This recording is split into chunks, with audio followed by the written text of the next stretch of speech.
Good evening. I'm David Jones, and this is Dr. James Thompson, and we are your hosts for the Crusade for Christ, coming to you from the Municipal Auditorium in New Orleans, Louisiana.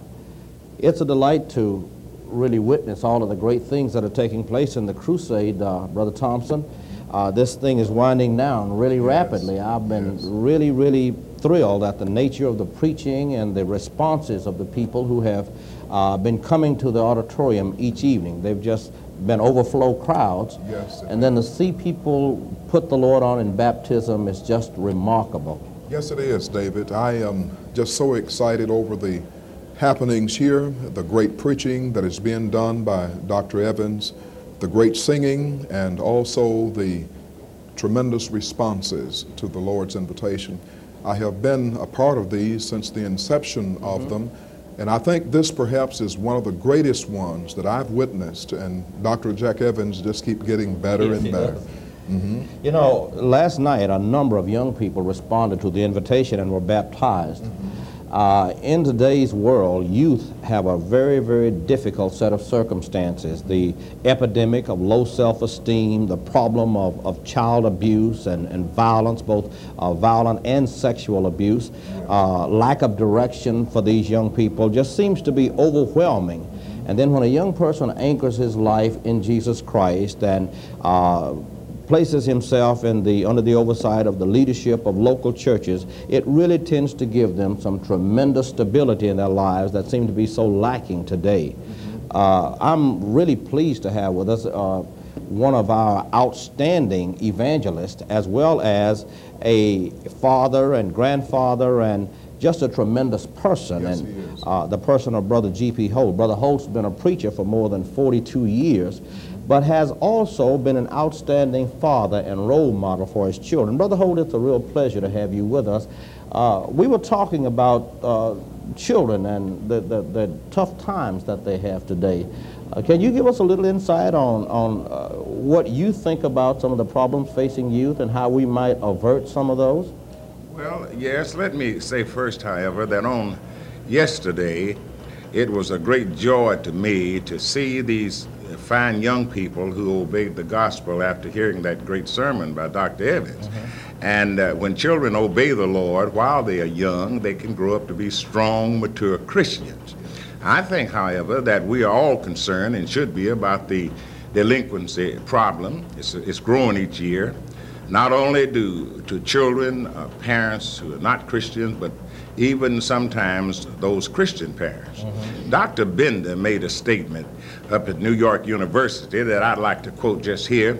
She said, "Far more children should be delinquent than actually are, for they have an amazing capacity to tolerate bad parents, poor teachers, dreadful homes and communities."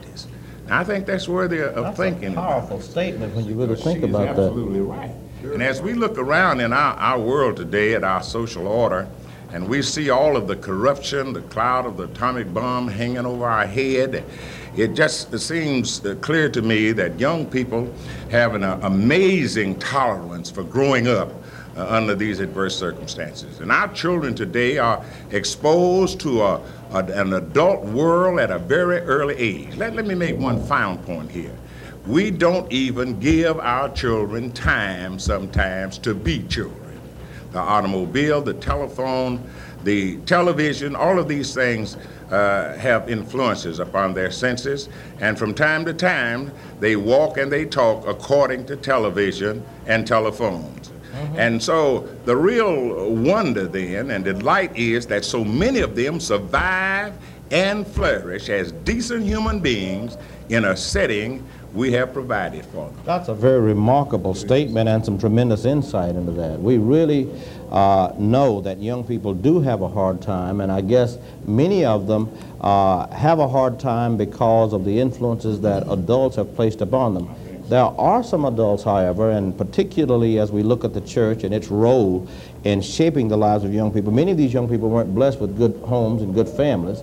As a result of that, we try to make the difference, both in the lives of young people and folks in the church spend a good deal of that time bridging that gap. Another area is that you mentioned teachers that tend to not do a good job.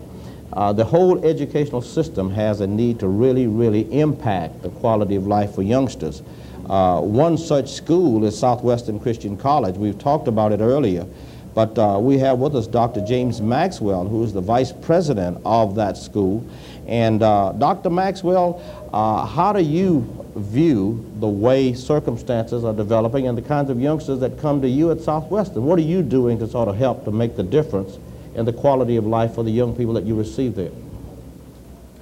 At Southwestern Christian College, we have been trying to touch the lives of young people ever since our inception. We believe that the problems that young people are facing today are not so different from the problems they faced in times past, but on the other hand, they do have a lot more pressures because of the open and blatant kinds of experiences that they experience.